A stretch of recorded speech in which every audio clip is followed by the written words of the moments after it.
While doing so, she kindly smiled at Edward before saying, "Your youthful potion makes me feel at least 100 years younger." Edward smiled back before saying, "I am glad that it is of use to you, madam." Then, the two grand alchemists have a little chat before getting into the real reason that they decided to meet. Exchange ideas and knowledge. "Mr. Flamel," said Edward, "I have a way for us to quickly exchange knowledge, if you do not mind. However, the process will be a little painful." "Oh," replied Nicholas with a look of intrigue in his face. "Go ahead." He was not afraid of Edward doing anything to him. As long as he lived, Nicholas was no longer afraid of death. More importantly, ever since Edward walked into his house, he could feel that this young talented magician broke the first limiter. From what he heard from Dumbledore, this person was using bloodline modification to do so, meaning he most likely succeeded. Although Nicholas did not know what power Edward received after his transformation, he was sure that it must be very powerful. So, even if he activated all the enchantments in his house, he didn't think that he could do anything to Edward. Since he was powerless and defenseless the moment Edward entered his home, he did not need to suspect his motive. Edward nodded after receiving Nicholas' consent, then he took out a crown from his bag which has an undetectable extension charm and placed it on his head. Nicholas Flamel, as a powerful alchemist, instantly realized the wonder of this crown. After staring at it for a few seconds, he asked, "Is that?" "Yes," replied Edward. "Rowena Ravenclaw's diadem, well, one I made myself after copying the original." Nicholas Flamel then sighed at Edward's luck to find such a magical piece of alchemy wonder, and his talent for being able to replicate it. Meanwhile, after Edward placed the crown on his head, he said, "Are you ready, Mr. Flamel?" "No problem." Then Edward took out his wand and placed the tip on his forehead. A white line came out his forehead and headed straight for Mr. Flamel's head. Without hesitation, the old alchemist allowed the white line to enter his forehead. Soon, he found himself inside a room which was separated into two. On each side of the room were countless bookcases filled with books. However, one side of the room was extremely large compared to the other. Then, knowledge of what is going on entered his mind. According to the information, he was in a place referred to as the Mind Palace. The smaller side of the room represented all his knowledge over the past 600 years, while the large one was all of Edrad's knowledge. For a brief moment, Nicholas Flamel was flabbergasted. My 600 years of accumulation is nothing compared to a wizard in his 20s. After sighing to himself, he soon noticed that Edward had also appeared inside this place. Then he said, "Mr. Flamel, here lies not only your knowledge, but also your memories. So, if there is something you do not want me to see, you just have to hide. Now let's begin." After Edward said these words, one book inside of the room from each side flew from one side of the room to another. Following which, the pages of the book started to flip by themselves. Once they were done, both Edward and Nicholas Flamel felt like another piece of knowledge was added to their minds. Following the principle of equivalent exchange, Edward traded one book with one another, while focusing more on alchemy as he knew that this was the specialty of the Mr. Flamel. Of course this method was not completely accurate as no one could evaluate the preciousness of certain knowledge. So, just like that, the two grand alchemists exchanged not only their knowledge, but also ideas and experiences. Underscore underscore underscore underscore underscore underscore underscore underscore underscore underscore underscore underscore underscore underscore underscore two things. First, I decided to change Edward's height to 1.93 m or 6 feet 3 as being over 2 m was too high and easily noticeable. Second, I plan to finish the Harry Potter world during this month of August, or early September at the latest, so you guys can look forward to Edward's adventure in the Full Metal Alchemist Brotherhood world. If you can, it's better to re-watch this anime like I am currently doing, or watch for the first time if you never have. As one of the greatest anime of all time, you should really watch it if you have not. Pickup line. I don't need to say, Accio, to make you come. Title: Philosopher's Stone, 2. Chapter 55. Bright Future. You are listening at novelfull.audio. If you are interested in reading 10 chapters ahead, go check out my Patreon with the link https://www.patreon.com/lazysagedao, or just type in my writer's name in the website. The plot is getting exciting there, and you guys can support me in any way you can. Additionally, go read my other novel, Journey of the Fate-Destroying Emperor, and join the Discord. https://discord.gg/princesstpy. Both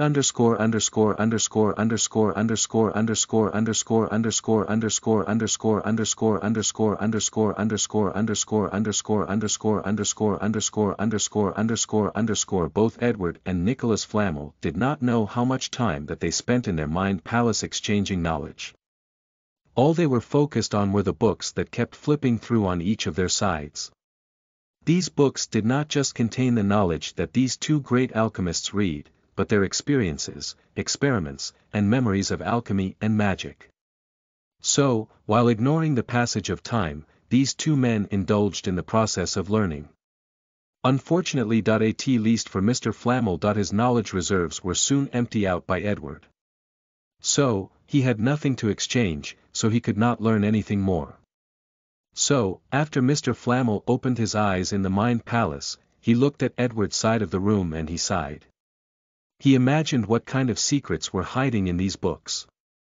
Once in a while, he will choose to look at some of Edward's magic research instead of alchemy, and he was truly shocked. Some of the discoveries there truly marveled him. Even the ones regarding the dark arts. Of course, Edward did not show some of his most powerful knowledge like the life code. After repeatedly sighing to himself, Flamel noticed that Edward had also opened his eyes, so he nodded to him before leaving the Mind Palace. He knew that Edward would not give him access to further knowledge without anything in return. Scene break. Nicholas Flamel opened his eyes in the real world. He wanted to check how much time had passed, but a terrible headache suddenly assaulted him. He screamed in pain as he felt that his mind was suddenly cramped with countless information. His wife tried to rush to his side, but her old age prevented her from moving too fast. She looked at Edward before asking, "What did you do to him?" She was truly horrified. 2 hours ago, both her husband and Edward suddenly closed their eyes, and they have not moved much ever since. Until now. Meanwhile, Edward only winced for a few seconds before waking up. So, he explained. This is the repercussion of the magic I just used. Although only 2 hours passed in real time, we have spent months inside our minds rapidly exchanging knowledge. However, you do not need to worry. The reason I used such a rude and rough method was due to the fact that his soul is powerful enough to bear it.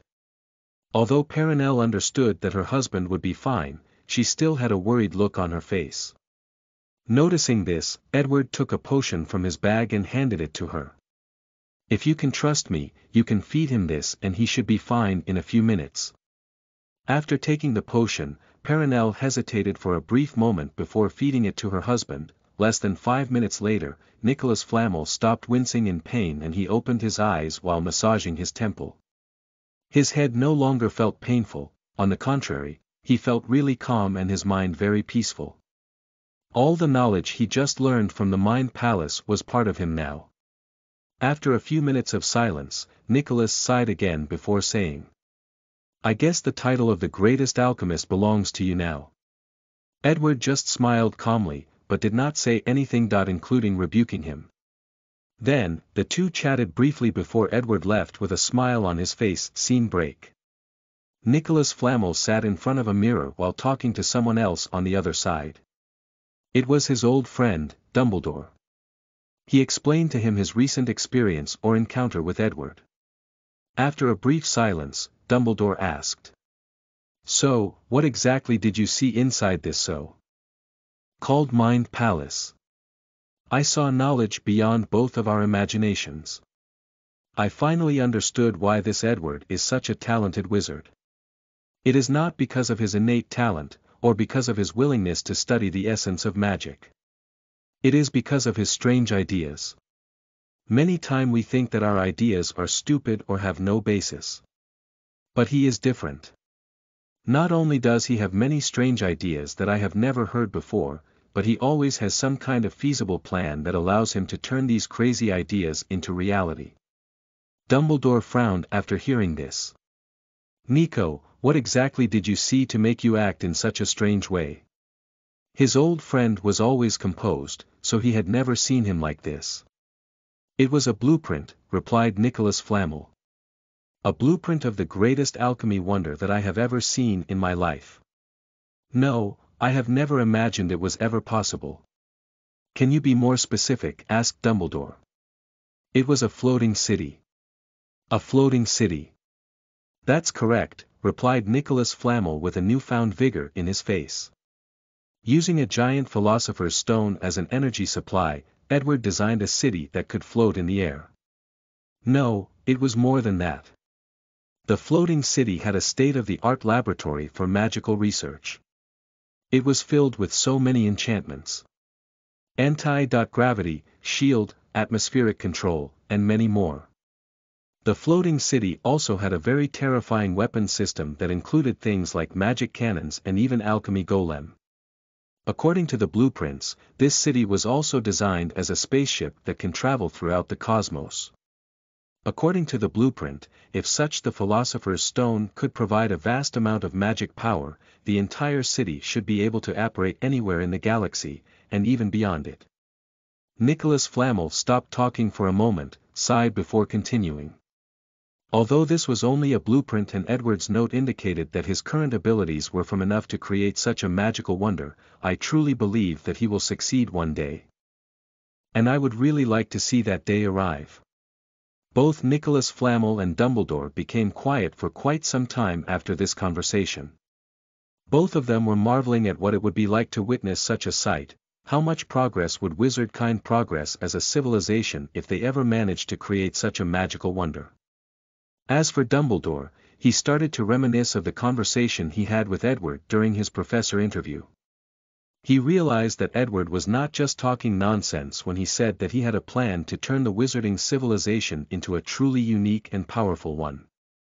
Then, he sighed. No one, not even himself, knew whether this sigh was because Edward gave up his plans, or because of it. Underscore underscore underscore underscore underscore underscore underscore underscore underscore underscore underscore underscore underscore underscore underscore underscore. First of all, I have changed the title of this chapter, so sorry about what I said previously. Second, I have also decided to change what I said 2 chapters ago. The Ava Kedavra curse does not kill the vitality inside the body, but a very special form of vitality that anchors the soul to the body. The anti-curse that Edward invented only protected that special vitality, or anchor, inside the body. As for the people who were killed by the curse, Edward could not revive them as he did not yet know how to recreate that anchor or fix a broken one. Pickup line. Want to have a Try.Wizards tournament? Well, not really, try wizard, I was thinking more like 1 wizard, 2 witches. Title. First step in creating a philosopher's stone. Chapter 56. First step in creating a philosopher's stone. You are listening at novelfull.audio. If you are interested in reading 10 chapters ahead, go check out my Patreon with the link https://www.patreon.com/lazysagedao, or just type in my writer's name in the website. The plot is getting exciting there and you guys can support me in any way you can. Additionally, go read my other novel, Journey of the Fate-Destroying Emperor, and join the Discord. https://discord.gg/pnsestapy. Underscore underscore underscore underscore underscore underscore underscore underscore underscore underscore underscore underscore underscore underscore underscore underscore. After Edward left the Flamel's house, he did not immediately return to his base on the moon, but went to visit his Aunt Amelia and little Susan. He spent a few days with them, then he talked to his aunt about the limiter and the possibility of her breaking it herself. However, Edward was not prepared to use bloodline modification, but decided to design a potion that allowed wizards to break the limiter. In a year or two, his aunt should reach the level of magic power needed to break the first limiter, 25 times that of an adult wizard. The potion should be ready by then. As for little Susan, she was far from that level yet. However, with Edward's careful guidance and many potions, she should reach that limit by the time she reaches adulthood, which would be even faster than Edward himself. Hence, she will greatly benefit from having a powerful older cousin as a teacher and predecessor. After spending time with his family, he visited all his lady's friends, even Soleil. It was then that he learned that her husband discovered their affair. However, after hearing that it was Edward was involved, he did not dare to do anything. Nevertheless, things have been very strange at home for Soleil. Edward did not really care about that. Although a bit heartless, he had warned Soleil long ago about the fact that there was no future between the two of them. As a matter of fact, one could argue that in the beginning, they both were using each other. Soleil wanted someone that could cure her daughter's blood curse, and Edward was fascinated by her beauty and let lust take control of him. Now, although both of them have developed some level of fondness with one another, it did reach the point of getting together, at least not for Edward. After his escapade in the realm of lust and pleasure, Edward started sending letters to his pen pals, both in England and internationally. Conversing with these authorities in different magical subjects always inspires him, not to mention that it is always beneficial to have powerful friends all over the world. Although his knowledge far surpassed these people combined together, he did not underestimate them. After all, he was not omnipotent or omniscient. In certain fields, these people are more capable and even outclass him, as he did not really focus on them. Once everything was done, then Edward proceeded to make his first Philosopher's Stone. Just like he previously stated, after analyzing the stone that Nicholas Flamel made, this stone was really condensed magical energy. So the first step in creating one is to find a place with a large quantity of magic power.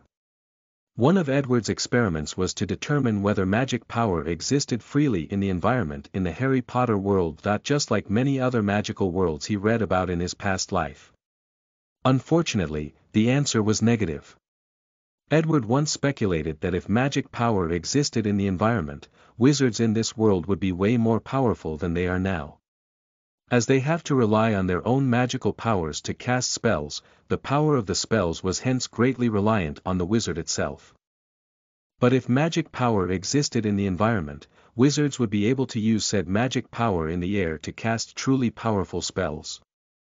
Despite the fact that magic power did not exist in the air, it still existed in certain places with great concentration.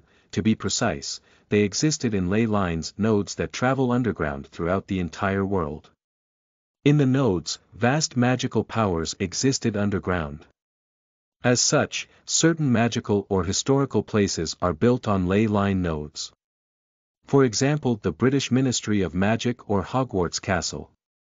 The magic power in these ley line nodes power up the magical constructs in these buildings. As a matter of fact, Edward even discovered ley line nodes on the moon, and built his laboratory on the most powerful one. This discovery was also one of the reasons that he believed that the Harry Potter world used to be a high magical universe. His current theory is that these nodes used to produce large amounts of magical powers into the environment. However, for some reason, they are currently sealed or recharging. Unfortunately, Edward did not find any evidence of a seal in these nodes. The second step in creating the stone was the large amount of souls needed to bind the magic power. Scene break. Edward walked to a special room. Inside the room was full of diamonds the size of marbles or bigger. He walked over to pick one and looked inside. There he saw something lying in the fetus position with its eyes closed. Those were actually souls of muggles. Edward had long predicted that he would need souls to make a Philosopher's Stone, so he was prepared beforehand. So, he traveled throughout the world and was present during most major wars or conflicts between 1985 to 1991. Once some muggles die, he would collect their souls and store them for future use. As for the reason he used diamonds, it was because he discovered that they had the capability to store souls for a long time after being magically processed. The large quantity of diamond was because he controlled a few mines in different parts of the world. Especially Africa. Edward mostly collected the souls of grown men and women, while leaving children aside. In fact, he even buried a few of them that did not have the capability. Edward knew that his act was hypocritical, however he still did it as this gradually relieved his guilt. With a wave of his wand, 100,000 diamonds flew around and followed him to another room. According to his original estimate, the number of souls needed should have been half or less of that. However, after his exchange with Nicholas Flamel, Edward discovered one downside of the Philosopher's Stone. Using the elixir of immortality with so many souls will have side effects due to grievances of all these souls. After all, no one would want their afterlife to be disturbed, let alone used as magical material. This is one of the reasons that Nicholas Flamel's body is so weak and brittle. It's not just because of long time aging. Additionally, these grievances could even affect a person's soul after long-term exposure, going as far as greatly reducing the magical ability of a wizard. This is the reason that Nicholas Flamel is not the most powerful wizard that ever lived in this world. With more than 600 years of constant growth, his magical prowess should be far beyond any wizard's. After knowing the problem, Edward quickly came up with a solution, and he was finally about to test out whether it was possible. Do you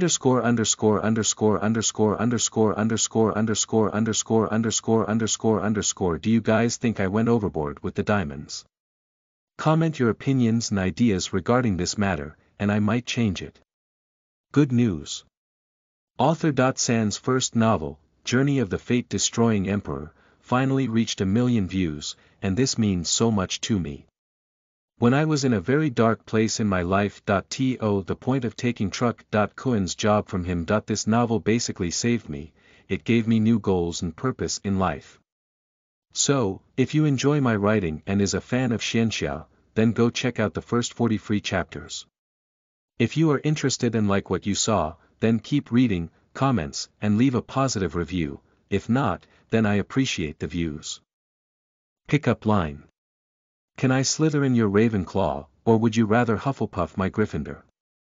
Tittle. The Second Philosopher's Stone in the World. Chapter 57.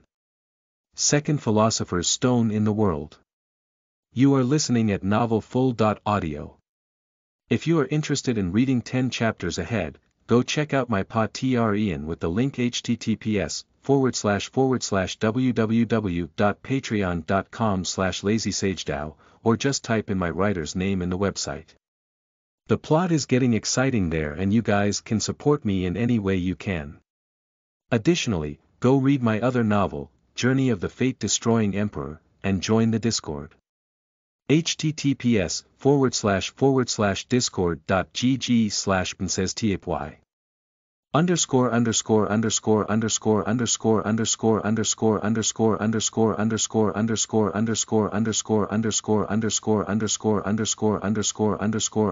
Edward entered a room filled with beakers with different color solutions in them. The room looked like a chemist room.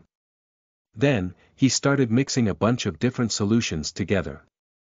The difference between his room and a chemist was the fact that his beakers and test tubes had different ancient runes inscribed on them. Every time that Edward mixed a solution, these runes would lit up. Furthermore, once in a while, he would mutter an incantation before and after mixing the solutions.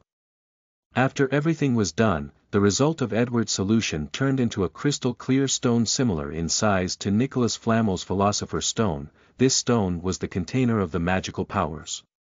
After this was done, Edward proceeded to process the souls needed for the stone. His first plan was to purify these souls. Unfortunately he does not have any knowledge regarding this subject, and the ones he does have proven to be useless.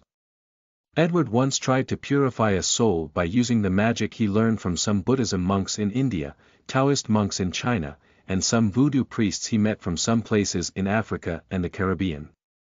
And even the ones he learned from Native Americans located in the United States. Unfortunately, these purifying magic were not created to remove all the negative factors of a soul, but to allow grieving spirits to move on to the afterlife. These magics were even proven to be ineffective against wizard ghosts. Even trying to modify the life code of these souls has proven to be useless, thus showing to Edward that his understanding of this magic is not as deep as he imagines. He still has plenty of room to grow and learn. So, Edward focused on another solution.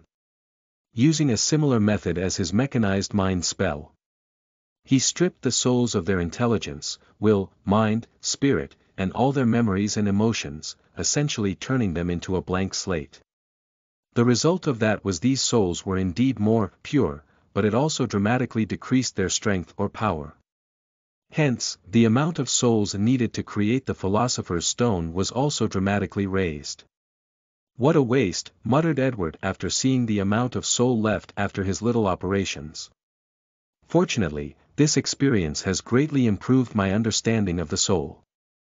After repeating this soul operation more than 100,000 times, Edward then focused on the next part of the process. He went to another room where a lake was located. The lake was blue in color with specks of gray light flying around it every few seconds. He first places the previously created crystal in the lake, then controls the lake water to enter the crystal. This lake water was in fact magic power liquefied. Edward had made countless before creating this lake. Unfortunately, the water dispersed into the environment once leaving a few meters from the lake. And no matter how he tried to store it, it was virtually impossible. Until today. After the crystal absorbed the vast magic power, Edward waved his hand and countless souls were floated inside the room. However, unlike previously when they were in the shape of a human, this time they looked like floating clouds.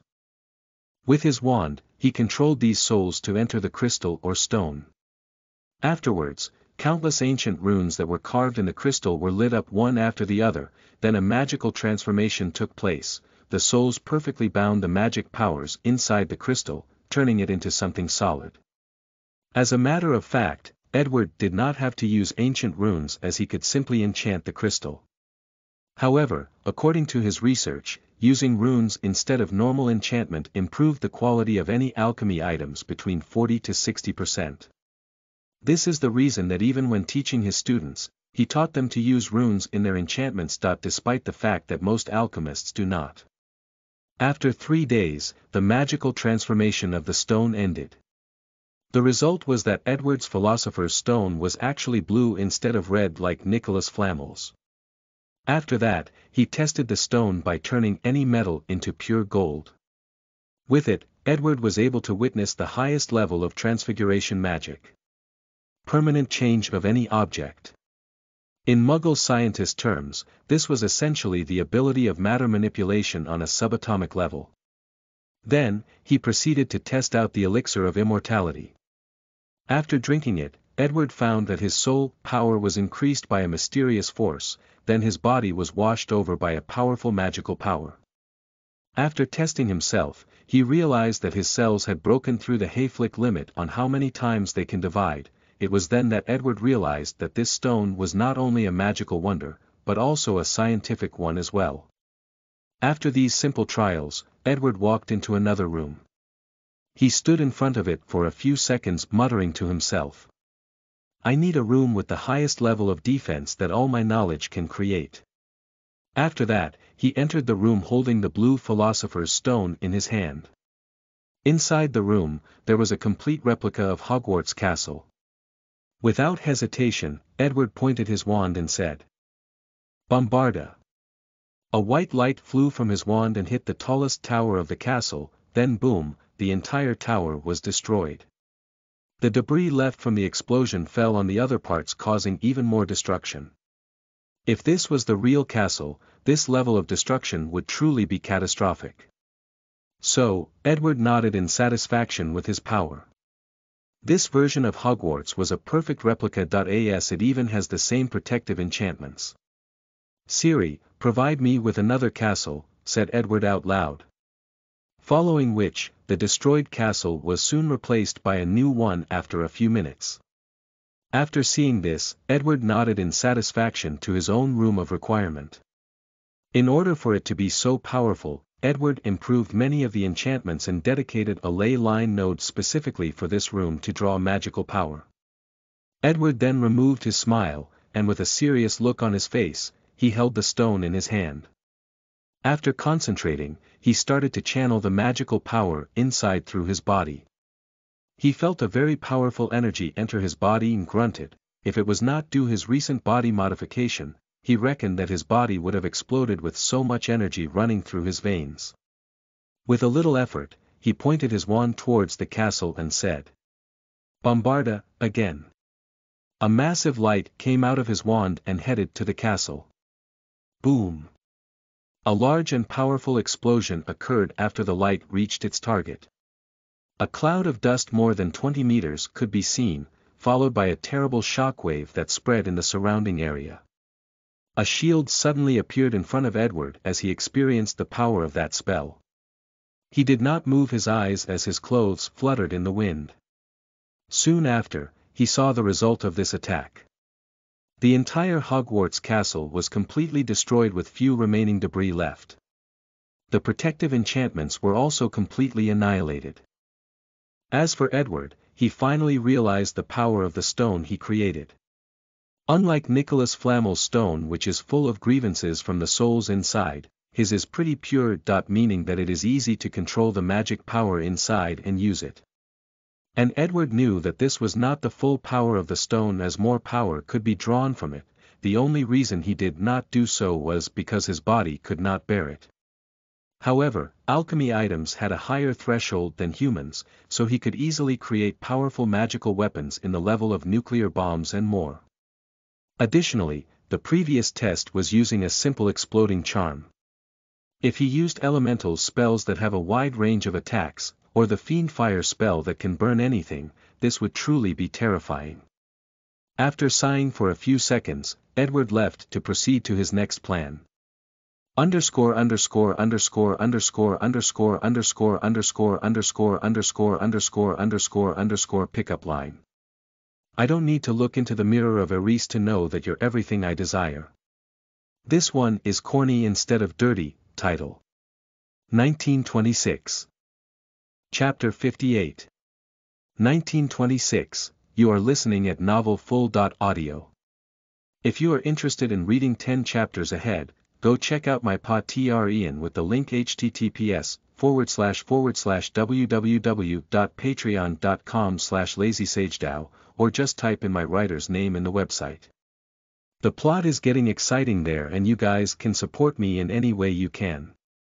Additionally, go read my other novel, Journey of the Fate-Destroying Emperor, and join the Discord. https://discord.gg/princesstapy. Underscore underscore underscore underscore underscore underscore underscore underscore underscore underscore underscore underscore underscore underscore underscore underscore underscore underscore. After finishing testing his stone, Edward headed to the room where he housed his Gate of World. After entering, he placed his hand on the gate and used his magic power to activate it. Then the door opened from the middle, revealing a grayish-black veil in the shape of a door. Edward stepped inside. There, he found himself in a white corridor with two doors with labels on top of them. One said Leisure Room, while the other said Core. The Leisure Room was essentially a vast space that held a large mansion that could probably house more than 100 people. Without hesitation, Edward walked to the door labeled Core and placed his hand on it. Then another female robotic voice said, "Scanning begins." This voice was different from Siri's. Fingerprints match, eye scan match, physical appearance, 60% match, magical powers. Unknown, bloodline. Unknown, soul fluctuation. Unknown. Detecting intruder. Activating counter attack. Following which, countless spells seemed to be activating around Edward, whose mouth was twitching non-stop. He forgot that his paranoid side took over him when designing the security measures for the gate and made so many precautions. Now, due to the fact that he had just gone through a bloodline modification, his body had changed tremendously, hence the reason that the AI of the gate did not recognize him. So, he hurriedly said. Activate code. GFU 2949 IFRG NER 37480T3FI73Y493B7Y537Y834U8459635Y7 Hoover. Processing. Code identified. Granting the highest level of authority. The creator/owner. Welcome Mr. Bones, any commands? Re-scan all my body parameters and use them as the new security protocol. As you command. Then Edward spent the next hours re-scanning and registering all his parameters. Face. Height, bloodline, magical powers, and soul. Only then did he enter the core room of the gate. Inside the room was another white room about 29 square meters, this room full of writings all over the floor and the walls. Some of these writings were ancient runes, while some were enchantments. After his entrance, Edward started to modify the enchantments in the room while adding a few others. Then, in the very center of the room, he placed the blue philosopher's room. Blue energy line suddenly appeared from the stone traveling throughout the entire room. Sir, massive energy output is detected, suddenly said Morgana, which was the name of this particular AI. I know. Detect to see whether any of the enchantments are malfunctioning, commanded Edward. Scanning. Problem detected with enchantments number 6, 67, 167, 534. Edward proceeded to fix the problematic enchantments so they can use the magical power of the stone to function. The next step in his action was to test the entire gate, but there was still something else he needed to do. After spending a few days making a special ring, Edward then activated the gate. Scene break. Edward was standing in the core room with a holographic image in front of him. Through it, he saw that the gate was time rapidly going backwards. His laboratory on the moon started to be destroyed or returned to its original state. After traveling to more than a year, Edward found that his gate was buried deep underground in the moon. After an unknown amount of time, the gate of wonder stopped, and Edward had a frown on his face. The gate can travel through time, but not space-time. It seems that my understanding of these two forces is not enough. If I want to perfect this gate, I still have a long way to go, thought Edward to himself. Morgana, did you record all the phenomena that occurred during our time travel trip? Yes, sir. All energy fluctuation, life form or matter around us was recorded for you to analyze later on. Edward nodded before taking out the alchemy item that allows him to use the power of the gate remotely. He placed an invisible charm on himself, then he teleported back to Britain on Earth. After arriving in Diagon Alley, Edward uses legilimency on a passing wizard to read their memories. 1926, he muttered. This should be the time that the Fantastic Beast movie took place. Edward's first reaction was whether his presence could alter time too much, thus causing the disappearance of some future people. He knew that there was a high chance of this happening as there are precedents of people who tried to use the time turner to mess with time. However, he soon gave up thinking about this as he did not care. As long as his family is not involved, it does not matter to him, and if his family did become involved, then he will use the gate to go back in time to try to fix it. Of course Edward did not know that his reckless thinking was a result of his recent increase in magical prowess. Soon after landing, Edward did a little investigation while recollecting his memories about all the information he had about the movie. He learned that Newt Scamander had left for America a while ago, so he instantly apparat to a corner he once visited in New York. Unfortunately for him, he forgot that he was in New York 1926 instead of New York 1992. Luckily for him, he did not remove the invisible charm, so when he apparat in the middle of a crowd full of muggles, no one actually saw him. After stealing the wallet of a very wealthy muggle individual, Edward stayed at a luxurious hotel for the night. Before going to bed, he spent a great deal of time planning what he is going to do in this timeline and the benefit he can reap from the plot. The next day, after getting ready, he took out his own worldwide Marauders map. After recalibrating it, he discovered Newt Scamander's whereabouts.